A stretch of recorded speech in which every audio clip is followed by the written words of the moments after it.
Attendees are in listen-only mode.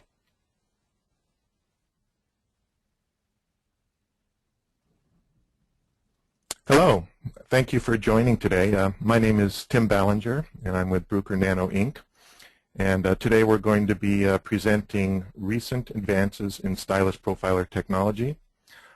Before we begin, I wanted to remind everybody that we are going to be taking an exit survey, and I encourage everyone in attendance to participate in the exit survey. It'll only take about 30 seconds to complete, but this gives us very valuable information for future webinars so that we can present information that is useful to you for your applications and for your measurement needs. So please, at the conclusion of the webinar, when you before you log out, please complete that short survey, and that helps us to have webinars that are useful for you. So please give your suggestions for what you would like to see us do in future webinars, and we will make sure that we take in that information and use that so that we provide the best and most useful webinars for future services for you.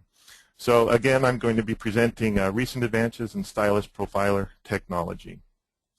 And the first thing that we're going to do in the presentation is we're going to talk about the strengths and weaknesses of other available metrology techniques. There are several different types of measurement techniques out there, as you're aware of, and they all have their strengths and weaknesses.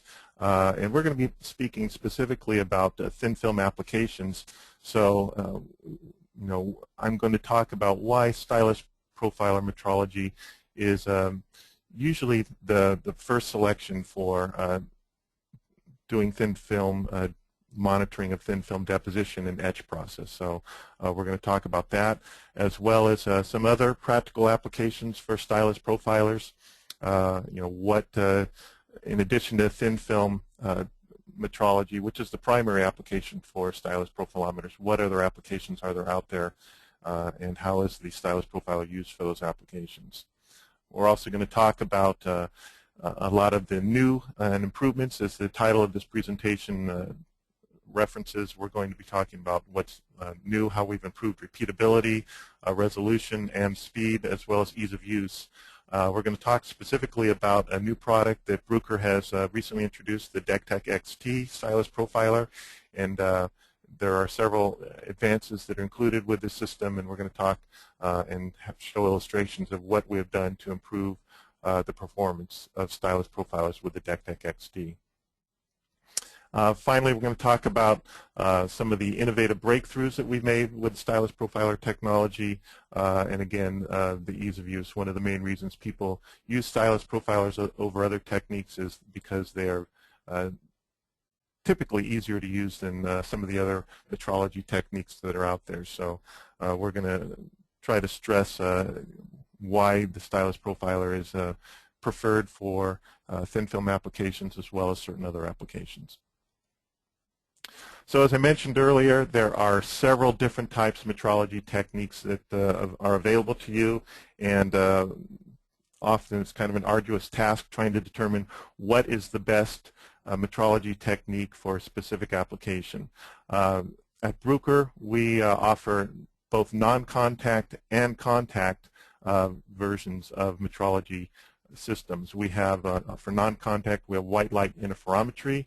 White light interferometry is a great system for doing high-speed 3D imaging for a wide range of applications. They're used throughout the world for a significant amount of customers for data storage applications, for machining. We have a wide range of white light interferometers for large samples, for automotive applications, lead angles. So if you're interested in finding out more information about any of these metrology techniques, you can visit the Bruker website. We're just going to touch on them briefly here. Also, confocal microscopes. Bruker offers a very nice confocal microscope for a wide range of applications. It's mounted on a conventional microscope platform, so many customers are used to using conventional microscopes, appreciate the fact that they can get 3D metrology, not just images, but also you can measure heights, widths, roughness on the surface with the confocal microscope platform. For the contact methods, Bruker is the world's leading supplier of atomic force microscope and scanning probe microscopes. AFMs provide the highest resolution of any metrology technique out there, and they're used for a wide range of applications. There's multiple applications, whether it's electrochemistry. We just introduced the new high-speed imaging system with the AFM products, so you know, they have, again, a wide range of applications and provide very, very high resolution. And then Stylus Profilometers provide excellent repeatability, ease of use, and again, as I mentioned before, they're used widely throughout the industry and have been used for a number of years. So again, you know, all these different metrology techniques are available to you. So what is best for looking at thin film deposition and monitoring large thin film deposition systems and etch, like ion beam etch systems? So I'm going to go quickly through the strengths and weaknesses of each, but also kind of the limitations of each one of these techniques for thin film applications specifically. So with white light interferometers, they often have difficulty with dissimilar materials or materials that have different refractive index. So if you have a reflective surface on top of a non-reflective surface, sometimes the white light interferometer can have some difficulty with that type of application. Also, for thin films less than 2 microns, they often become transparent, and the white light interferometer will actually see right through that film, so sometimes they have difficulty with those types of applications. And also, slopes that are greater than 30 degrees, the white light interferometers can have some difficulty with those types of materials. For the confocal microscopes, they also have some limitations as well. The vertical resolution is dependent upon the magnification of the objective that's being used. So, for example, if you have a 10x objective, your Z resolution is only 75 nanometers, which isn't enough resolution for most thin film applications. So you would need to use a much higher magnification objective to look at the very, very thin films, and that also limits your field of view. Also, the repeatability on the confocal microscopes is not as good as other metrology techniques such as white light interferometers or stylus profilometers. So it's typically not as appropriate for these thin film applications. AFMs, as I mentioned, provide the best resolution of any metrology technique out there, but some of the AFMs can be difficult and slow, although we've made a lot of strides recently to improve the ease of use and the speed of the AFM systems. Also, results can be operator dependent with some AFMs. Many of the older AFMs are more of a research tool, and from one operator to the next you can get varying results or different images qualities. And also, some AFMs can be expensive compared to other metrology techniques. So you know, these are just some of the limitations of the AFMs. On stylus profilometers, there are some limitations as well. If you're doing a 3D map, it can be very time consuming. It can take an hour or more, depending on the resolution of the 3D map, to generate one image. And also, it is a contact method, and if you have a very soft material and using a sharp stylus, you can scratch the sample as you're scanning. So, of course, with the non-contact systems, you don't have to worry about damaging the sample. Also, the resolution on the stylus profiler is tip dependent. So if you're using a large radius tip and you're trying to measure a very narrow or submicron trench width, that tip may not be able to get into that trench, or if you're looking at high resolution surface roughness, an AFM, again, is going to give you much higher resolution. So all of these systems have weaknesses. They all have their strengths. So for thin film applications, you know, what is the best technique out there? And traditionally, most customers select stylus profilometers for monitoring thin film deposition and etch processes. And the reasons for that, even though it does have some limitations, is that stylus profilers, when it comes to monitoring thin film deposition, they provide excellent measurement repeatability. On the new DektakXT we're going to talk about later, it provides better than 5 angstrom step height repeatability on 1,000 angstrom steps or smaller. So it gives the best step height repeatability of any stylus profiler out there, and it's typically, as I mentioned, better than, say, confocal microscopes or some of the other techniques that are out there. It gives you the ability to measure very, very thin films below 50 angstroms. We've even measured step heights as small as 1 nanometer with the Dektak system. So stylus profilers, again, give you the ability to look at very, very thin films. And as I mentioned earlier, techniques such as white light interferometry, when you get a very, very thin film, that thin film can become transparent. And the white light interferometer has difficulty in those very thin, transparent films. It will see right through it, and it doesn't give you the ability to measure those very, very thin films. As I mentioned, transparent films with some optical systems have difficulty. Also, if you have dissimilar optical characteristics between the film and the substrate below. So if you have a very reflective material on top of a very non-reflective material, some of the optical methods have difficulty with those types of materials. Also, the stylus profilers give you the ability to do very long scans. You can scan up to 200 millimeters with a stylus profilometer for measuring things like wafer curvature and thin film stress, whereas with an AFM, you're limited to maybe 100 micron by 100 micron area. So you'd never be able to use an AFM for this type of an application. So again, they all have their strengths and their weaknesses. And again, ease of use is one of the main reasons people use the stylus profilometers. They give you the ability to collect very fast measurements of step heights.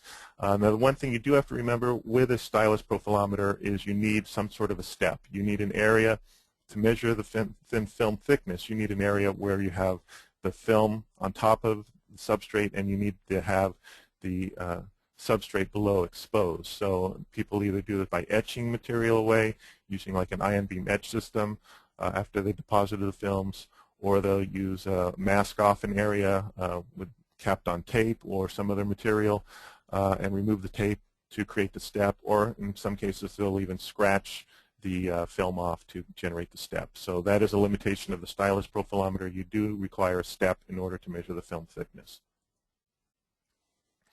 And finally, the last reason, in often cases, the most important reasons for many customers is stylus profilometers are typically lower in cost than other metrology techniques that are out there. So people like the fact that they can get a system in the door for a relatively low cost, and the stylus profilers are built to last. They do tend to stay in operating condition for 10, 15, 20 years or longer. And so they are very durable, and they can be upgraded for future requirements. So some of the typical applications for thin films for stylus profilometers, of course, is microelectronics and semiconductor devices. They're used widely in the industry. In fact, they've become an industry standard for thin film measurements for microelectronics applications. So stylus profilometers and Dektak systems have been used for many, many years for this application. But thin films have many other applications. As you can see by the picture on the right, skyscraper, all these windows usually have some sort of a thin film deposited on top of the glass, whether it's for UV coating or tinting or just decorative coating to give it that reflective quality or color that the architect requires. And often these thin films are in the order of 10 nanometers, so they need to be closely monitored in order to give that quality that they want. And these coatings are used on automobile glass, aircraft windshields, for a wide variety of applications. Often UV hardness coatings are also applied to things like glasses, eyeglasses, and sunglasses. Decorative coatings on fixtures such as faucets. In many cases, they even use for the high-end market very precious metals such as gold or platinum on the fixtures. Even paint coatings and the thickness of paints or inks are also measured, as well as applications such as pressure sensors for automotive applications, for airbags, or for aerospace applications. So there's a wide range of applications when we talk about thin films. I'm not just talking about semiconductor. But in microelectronics applications, there are a wide variety of different types of materials. In addition to silicon wafers, there's more and more research done on flexible circuits, on mylars and other flexible materials, also on ceramic substrates that are also used in automotive and aerospace because they're very robust and they're not as sensitive to vibration and heat. Stylus profilometers are used for measuring the trench, not only the depth of that, but also the width. And we have a wide variety of styli that enable them to look at different types of applications. Also, solar applications is becoming a very, very hot application for stylus profilometry. And there's a wide variety of different types of techniques in solar research that are being done currently. Most people are still using the traditional silicon-based solar panels where they use a conductive ink that's screen printed onto the silicon, and they use a stylus profilometer to measure the conductive street. If we look at the bottom, this kind of purple image with the yellow street on there, you can see there's a little defect in that street, and so they want to measure the uniformity of that, the height, the width, and look for defects in that because they want to make sure that they get the conductive lines on there without covering up a large part of the real estate on the solar panel so they can collect as much energy as possible. But there's a lot of research as well. This is for thin film applications, not only on glass and metal, but on flexible substrates as well. And also they use a stylus profiler for looking at laser scribing on the back or even on front of the solar cell, so measuring the depth and the width of that. And even thin film stress is important for solar applications because they don't want the sample to buckle or bow as a result of the stress. And in solar applications, they're looking at thinner and thinner materials, and stress can create a huge problem on those very, very thin materials. So when we look at stress, you may wonder, how do you measure stress with a stylus profilometer? What we're actually measuring is the curvature of the substrate as a result of the stress in the film. So you're looking for either compressive stresses or tensile stresses, and those stresses in the film will cause the substrate to bow as either a convex or a concave shape. And the stress in the film can create a lot of problems in the substrates and in the processes. It can cause cracking or delamination of the films due to stress. So it's becoming a huge issue, especially as the substrate materials get thinner and thinner. So with the stylus profilometer, what we typically will do is a long scan across, say, a silicon wafer before deposition. That will save that data. We'll deposit the film on the substrate, come back and do another long scan in the same location after deposition, and then we just compare the scan before and after deposition to see how much bow is in the substrate. And from that we can determine how much stress is in the film based on how much the substrate is caused to bow from the stress. And it's important to know the elasticity constant of the substrate material, also the film thickness and the substrate thickness in the calculation of stress. So the stylus profilometers actually have software that enables you to automatically determine the stress based on all this information from the long scan. And again, we give you the measurement results as either tensile or compressive stress, and the results are calculated in megapascals. There's also a wide range of applications in addition to thin film where people are wanting to use stylus profilometers for looking at machine surfaces. And this goes to a wide range of applications, whether it is medical applications, automotive, aerospace. There's a wide range of applications where stylus profilometers are used to measure surface texture. Also, wear on the surface is important, or volume of the wear that's been removed. So there's a wide range of applications in addition to just monitoring the surface roughness of the polished surface. And with the stylus profilometer, you can either do a 2D profile for looking at roughness, or you can generate a 3D image to look at area roughness or area defect review. Also, MEMS applications is another very popular application for stylus profilometers.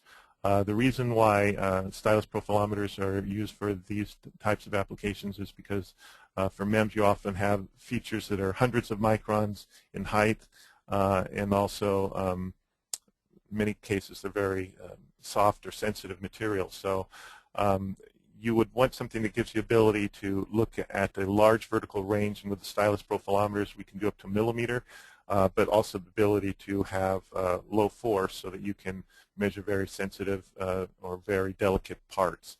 Also, this is important for microfluidic applications where you have deep trenches etched into silicon, or some type of a silicone-based form that's very soft and spongy. You would want to use a very low force but have the ability to have large vertical range in the same sensor head. And with the Dektak surface profilometer you can do both large vertical range and low force with the same measurement head. So brief history of stylus profilometer. The Dektak systems have been in use since 1968.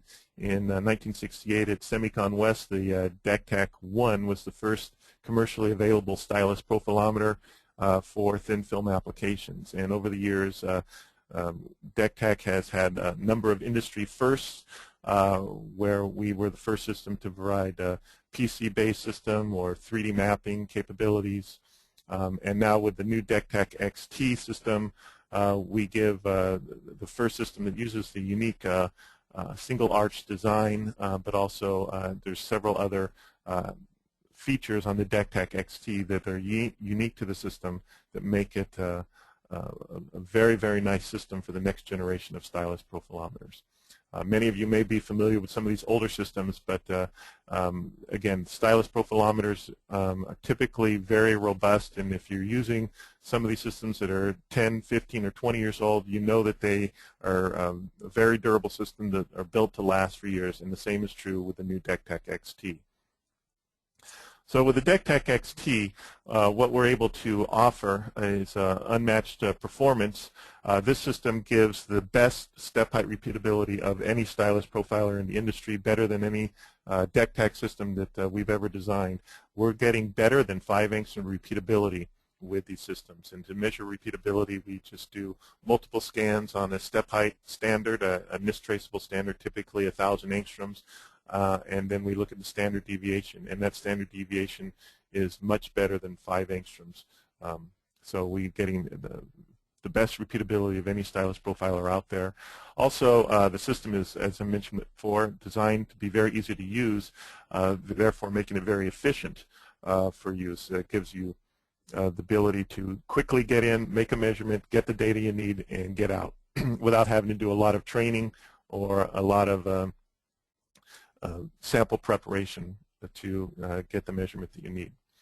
Also, the value of these systems, again, it's built to be upgradable, so you can get a very low-cost system if you're very budget limited, but they can be upgraded later on as you need it. So Bruker is without a doubt the world leader in stylus profilometers. We have been doing this longer than any other company. We have more stylus profilometers out there in the field than any other company. Over that 40-plus year period when we've been making the Dektak systems, we've installed over 10,000 Dektak systems. So we have a wealth of experience to rely on. And the DektakXT is the latest model, the 10th generation of these stylus profilometers that we offer. So what have we done to make the DektakXT better than other systems? Well, if we go around and look at it, the main reason we've done anything to the DektakXT over previous generation is to improve resolution and repeatability. That's the main reason people buy a stylus profilometer, is they want to get accurate measurements. And so if the DektakXT doesn't give you better resolution, better repeatability, it's not going to deliver what you need. So the way we get better resolution is by lowering the noise floor. As you know, noise is the resolution killer. So anything we can do to achieve a lower noise floor helps improve the resolution and repeatability of the system. So the single arch design of the system that suspends the stylus and the sensor head over is a very rigid, robust design that enables us to get very, very low noise, high repeatability measurements. improves the stability of the system. Also, we have built-in isolation feet. These are pneumatic isolation pads. There's 4 of them on the DektakXT, and this helps isolate the system from external vibration to also improve resolution in the noise floor. Also, we made a lot of improvements on the electronics using what we call smart electronics that enables us to reduce the noise that's generated from the electronics of the system. The environmental enclosure is actually it's a very nice design, but it also has a function of reducing the effects of acoustic noise as well as air currents. So again, even the air from an air conditioning vent or in a clean room, the laminar flow, the air currents blowing across the stylus can also generate noise. So with an enclosure with a door that closes, it not only dampens acoustic noise, but removes those effects from air currents. We've also done improvements for the baseline stability. We use a glass optical flat that we reference each and every scan to, and this glass optical flat is polished to lambda over 10, so it's very smooth, very flat. It provides very good repeatability for a very stable baseline for your measurements. So all of these improvements have been done above to improve our resolution and our repeatability, and this is how we achieve our better than 5 angstroms step height repeatability. Other improvements we've made to the system is to improve the ease of use and the speed of the system. So Dektak systems have been known for their ability to quickly and easily change the stylus, and we've made some improvements in that area, as well as just using the latest user interface. We now use Windows 7 and 64-bit parallel processing, so high-speed processor enables us to do data crunching of very large map files, or if you're doing analysis such as a Fourier analysis or other types of filtering of the data, those can take up a lot of resources. So having a very high-speed 64-bit parallel processor enables us to crunch that data much quicker. We've also made improvements to data collection. Your scan speed is user determined, but the return to home after each scan is something that we determine. We can improve that speed. So by having high-speed return after each scan, we've improved the ability to generate 3D maps. So, for instance, if you're doing a map with maybe 100 profiles, and those are fairly long scans, you can save up to 45 minutes for a single 3D map with this new, what we call the fast return to home on the scan stage. Also, the stylus replacement, as I mentioned, we've made some improvements to the stylus replacement tool, as well as removing the air shield on the sensor head. So it's much more easy to change the tips in just a matter of seconds. And also the software. We made a lot of improvements on the software using our Bruker designed Vision 64 software, and it's a very, very nice design. I have some slides to show you in the next few slides what we've done to improve the user interface. Also, the 3D mapping capabilities, we've made some nice improvements to that. 3D mapping is used to monitor not just a single profile, but look at a large area so that you can look for defects over that area, as well as surface roughness. We also have a wide range of measurement parameters and analysis capabilities you can apply to that. Filtering, as I mentioned before, you can apply to the data. So once you collect the data, there's just a wealth of information you can get from that, things like volume analysis. Also, we have the ability to do database analysis, where you can take multiple 3D maps or multiple 2D profiles and build a database and look at specific parameters for each one of those measurements and compare the results from them. So in the 3D mapping, one of the really cool features we've done is we've added what we call a real-time 3D map display of the progress of it. So you can see on the right, we've circled area there that shows you how long it's going to take to generate a 3D map. So in this case, we have over 200 profiles, and it shows you we're at trace number 67, and it shows time remaining. So if you set up a 3D map, it enables you to see how long it's going to take to do that 3D map. And then during the map, it actually goes through and builds the 3D map, so you can see in real time as it's building that 3D map. And so it's a very, very nice feature. It enables you to see and make sure that you're scanning in the right location, and you can inspect as it's building that 3D map. Where in the past, you would start the 3D map and you would just hope that it would be scanning in the right location and get the information you wanted. So this enables you to stop the 3D map and move to a different location if you're not getting the information you want. Also, the measurement setup is much easier, and one of the nice things about the new DektakXT is that everything's on one screen. You have the video image, so you can find the feature that you want to measure. You have on the right the XY stage control, theta control. You can adjust the intensity of the video image. On the left, you can set your scan length, you can set the scan speed, you can set your vertical range. So everything's all in one screen, so it enables you to not have to switch from one screen to another and pull down menus to find the features you want. So it's very, very nice design from that standpoint. And it allows operators that are new to the system to just walk up to it and make measurements, or if someone is an expert, they don't have to do repetitive measurements, but they can do a lot more analysis of the data and collect the data that they want to generate. One of the nice new features on the DektakXT is the analysis tree. This enables us to look at the data and then define what measurement parameters you would like to select for that specific measurement. So whether it's a 3D image or a 2D profile, you can do things like remove tilt. You can apply surface parameters to measure things like volume, step height. You can also apply different types of filters, whether it's Gaussian filters. You can apply masks to it to mask out certain areas.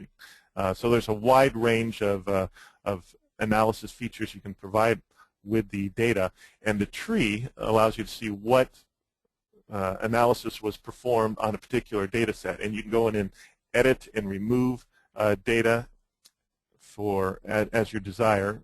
You can delete that if you want to add and remove additional parameters. So there's a wide range of analysis that can be performed on the data once you collect the data. Automation is also possible with the DektakXT. We have a system with a motorized X, Y, and theta stage. So the controls enable you to move in either fast, slow, or medium speed in any direction. Also, rotation of the theta it can be done. You can set up multiple scans at different locations on the sample, create an automated recipe very, very easily, so that you can go and compare the results at different locations, look at uniformity across the wafer very, very easily. So it gives you the ability to collect more than one data set, create a database, and analyze the data from multiple scans at multiple locations to look at the uniformity of your deposition process across an area. Another nice feature is the new optics. We've taken advantage of a lot of recent improvements in the optics world for these high-resolution, high-definition cameras. So the DektakXT includes a high-definition color video microscope with 3.1 megapixel camera. It provides much higher resolution than previous generation stylus profilers. It also has a digital zoom with 8:1 that provides very, very high magnification, so you can go in and zoom in on a particular feature, so you can have accurate placement of the stylus for your measurement. So one of the biggest things that people want to do is, when they're trying to set up a measurement, is position that stylus accurately for that measurement. So with this high-resolution camera, high magnification optics, it enables you to precisely position the stylus where you would like to for that measurement. And the stylus, the camera on the DektakXT is positioned at a 45-degree angle to the stylus. So we can actually view the sample with the stylus on the surface, where other profilers have a top-down camera and the stylus obscures the view of the camera. So having the camera at a 45-degree angle enables you to see the stylus during a scan. We also use a white light LED, a high-intensity LED, to illuminate the sample surface, and it also has auto intensity on the camera as well, so that when you set the illumination, it automatically adjusts that illumination for that particular sample. Excuse me. Another advantage of the Dektak systems over other profilometers is the sensor that we use. So with the DektakXT, we use what is called an LVDT sensor, which is a linear variable differential transformer, which just basically is two electrical coils that detect any minute change in the position of the stylus as the stylus rides up and down over the surface. So LVDT has been used for years and years with the stylus profilometer for one simple reason: it works. And it's very robust. It's not sensitive to external environmental conditions such as heat and other types of environmental conditions that can affect other types of sensors that are out there. So the Dektak system has used the stylus sensor from the LVDT for a number of years, and it gives very, very good resolution and ability to measure very, very thin films. One of the nice things about the DektakXT is it is a very flexible architecture that allows you to add additional options as your needs change. So you can configure the system specifically for your application, whether you want manual XY stage, programmability, you want different chucks, different styli are available. So we have a wide variety of different tips for different applications. All these tips are diamond tips. They're very hard tips, and so they're not going to wear quickly. But we also have high aspect ratio tips that enable you to get into very, very deep trenches or very narrow trenches. And we also have very small tips down to 50 nanometers that enable you to look at sub-micron trench widths. So it gives you very, very good resolution. And the smaller tips also give you better lateral resolution for looking at surface roughness applications. So if you want the best resolution for surface texture, using a smaller tip gives you better resolution. But if you're trying to comply with like the ANSI standard for surface roughness, that specifies a 2-micron radius tip with a 60-degree cone angle. So these tips have different radius, different cone angles to enable you to get in for different applications. And one of the beauties, as I mentioned earlier, of the DektakXT is it's very, very easy to change the tip. So you can have different tips for different applications, put in one tip in a matter of seconds, take another one out, so that you can do multiple applications in the same day. You don't have to go through some arduous task of changing out the tip in order to use different tips for different applications. Also, we have a variety of chucks that are available for different applications, whether you're doing semiconductor wafers, large wafers up to 8 inches, or very small wafers. We also have what's called a ceramic vacuum chuck, which has a porous ceramic surface that enables you to put flexible samples on there or very small samples.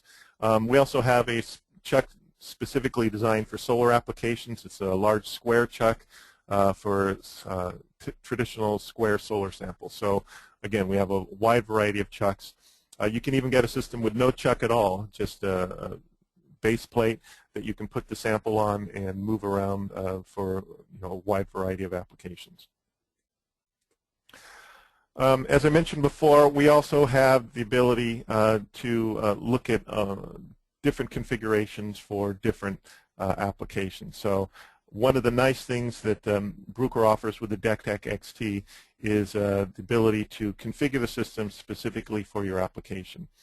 And not only for your application requirements, sometimes your budget is limited. So with the DektakXT system, you can see the system on the left has a manual XY stage. It has knobs you can use to position it in X and Y.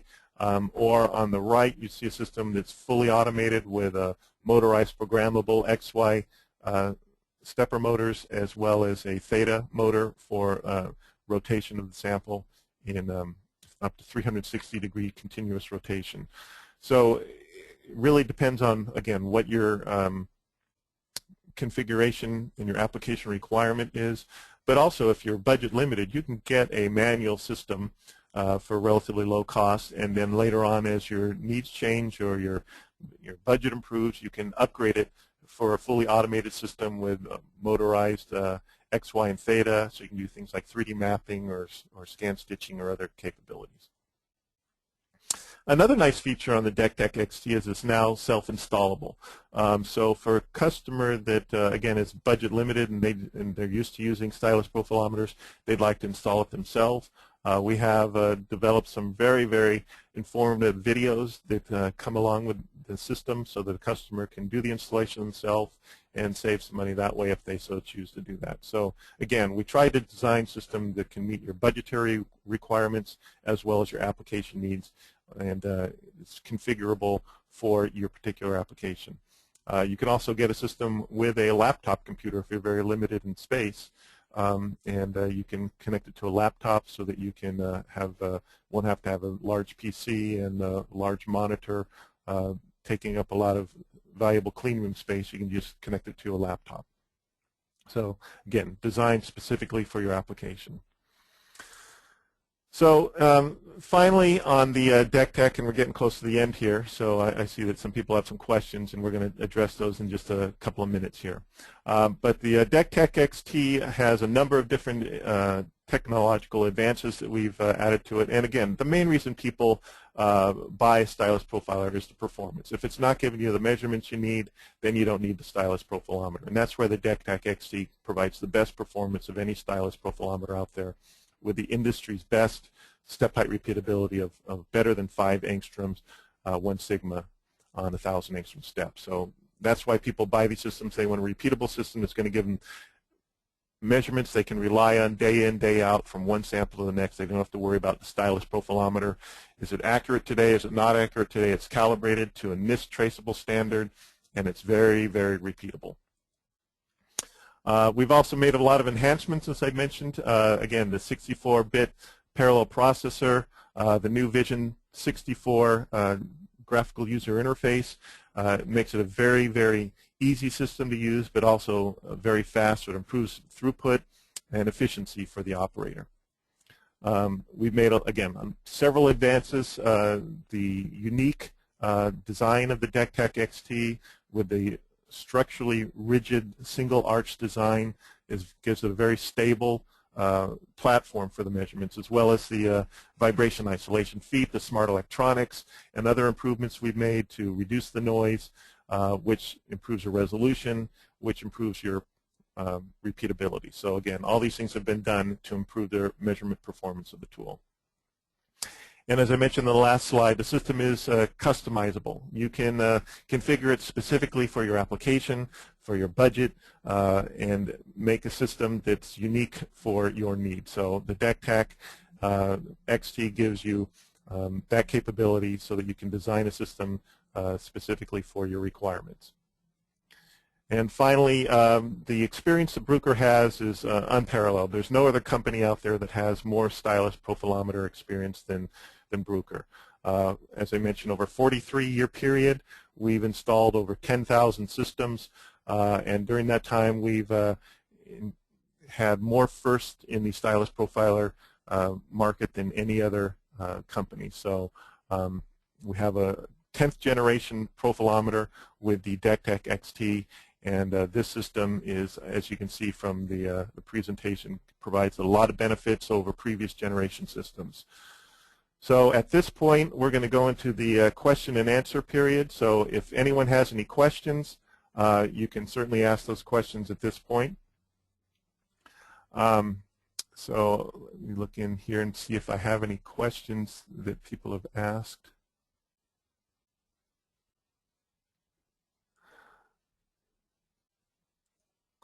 So one question that I have here is from a customer. He's saying, do you need different sensor heads for low force measurements and large vertical range measurements?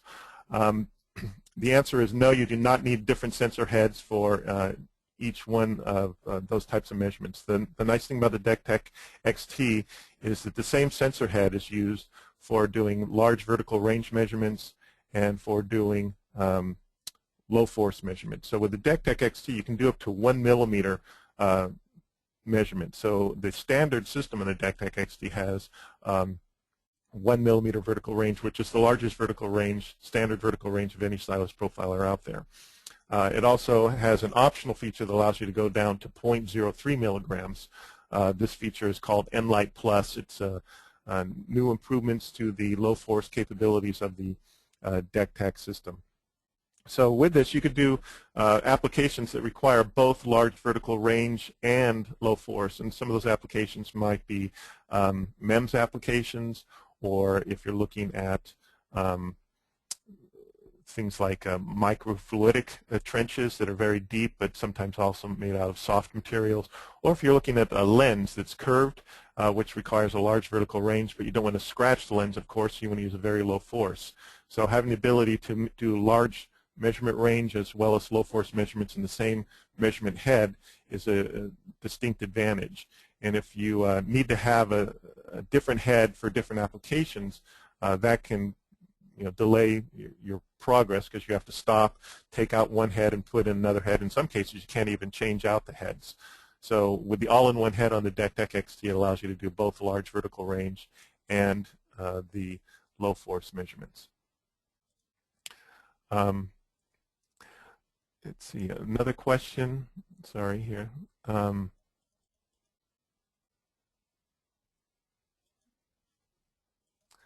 Trying to pull up the question here.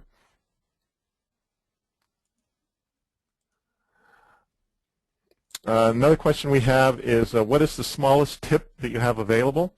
The Dektak system, the smallest tip we have is a 50 nanometer radius with a 25-degree cone angle. And this enables us to look at very, very narrow trenches. So if you need to look at very, very small features, such as a sub-micron trench, then you can look at those and we can measure very, very narrow trenches. So, okay, another question we have, do you need a motorized version for doing 3D maps? Yes, you do have to have a motorized programmable XY stage in order to do a 3D map. So the manual system does not enable you to do the 3D mapping capabilities. Another question that we have here is what kind of step height calculation algorithms are included in the software? There's a wide range of applications and parameters that we have for different applications. The one that's most commonly used for step height is average step height, where people want to get an average of the data points at the top of the step and the bottom of the step and measure the differences between those two averages. So with the ability to get an average step height, that gives customers the ability to look at that height of that feature very quickly. We have another feature called step detection, which automatically finds the steps and measures the steps and allows you to perform different types of applications for different step heights. And another feature we have is called the trace analysis, where you can measure not only the height, width, and the width of the feature, but also the area of the feature. So there's a wide range of applications. Another question we have is it capable to do a 300 millimeter wafer? You can put a 300 millimeter wafer on the DektakXT, but you have to keep in mind that the largest chuck that we have is a 200 millimeter wafer, so it would hang off the edge of there. But it is because of the unique single arch design, you can put a 300 millimeter wafer, but you would only be able to access a center portion of it. The XY translation of the system is only 150 by 150 millimeters, so you have to offset the wafer to get out to the edges of it.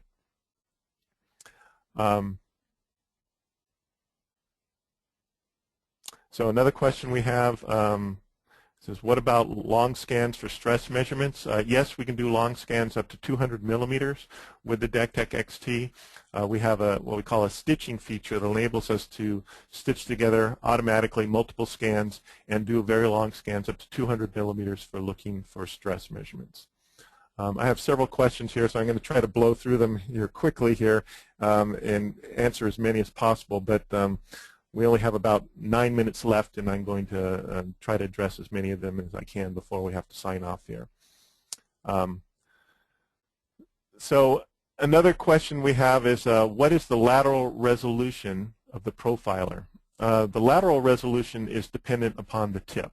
And as I mentioned before, the smallest tip that we have is 50 nanometer radius. Also, your lateral resolution is dependent upon the number of data points that you have per scan. So you can have up to 120,000 data points in a single scan, and so your data point density is based on the length of the scan versus the number of data points as well as the radius of the tip. So you have to determine which tip is required for the best resolution. So another question I had was about do you have ISO step height algorithm?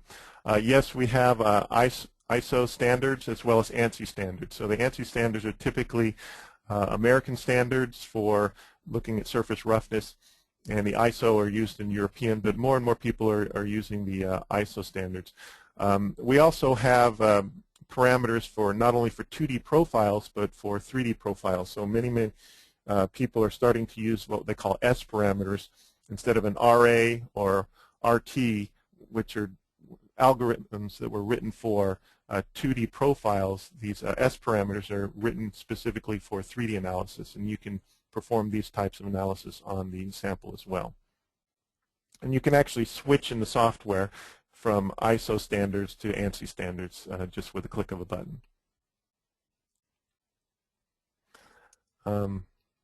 So another question we have here is how often does a profiler need to be calibrated? The DektakXT and most Dektak systems are very, very robust systems, so the calibration of them is not required to do often, actually. They hold calibration very, very well. What we do recommend is that customers do get a calibration standard, a step height calibration standard that is NIST traceable, and using that calibration standard you can calibrate the vertical height of the system. Once it's calibrated, and it's calibrated at the factory before it's shipped, it's calibrated to customers once we install them. But having a calibration standard is really just a sanity check. So you can do a measurement to make sure the system's in calibration. You know, if the system is still within 1% or 2% of the measurement, it's not necessary to recalibrate it. But other customers that are trying to be compliant with ISO 9000, in order to do that, you're supposed to calibrate the system at the beginning of every shift.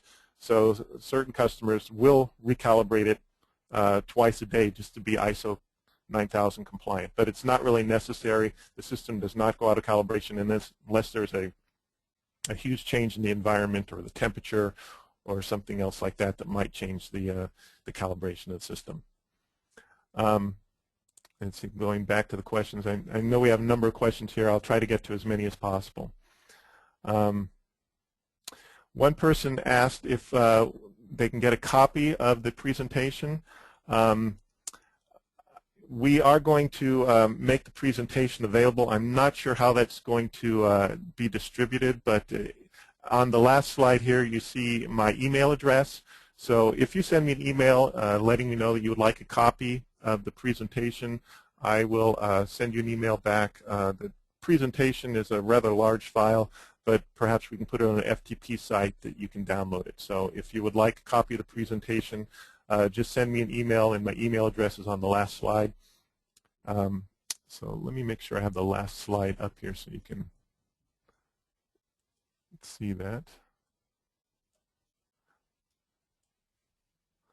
So I hope you can see the last slide here, and at the top of that slide is my email address. It's tim.ballinger@bruker-nano.com. So please send me an email if you have additional questions that I can't get to, or if you would like a copy of this presentation. Let's see, we just have about 4 more minutes here, and I'll try to get to a couple more questions. So this question is, how does it deal with very thick overcoats, i.e. 25 micron? So I'm not sure if the question is asking how do we measure very, very thick films. We can measure thick films, but you do need to have a step, as I mentioned before. So if you have a very thick film, You either need to etch away part of that material. As I mentioned before, you can use like a capped-on tape, put that on your sample substrate, deposit the film on there, and remove the tape. Other people just scratch away the film with a razor blade. Some people even use, for metal films, use a Sharpie marker, indelible ink tip marker, draw a line on there with a ruler, and then deposit the metal film on top of that. Then they use acetone to remove the film, and then they can measure the film. In order to measure any type of film thickness, though, we do require some sort of a step. So you have to have the ability to generate a step in the sample surface in order to do that.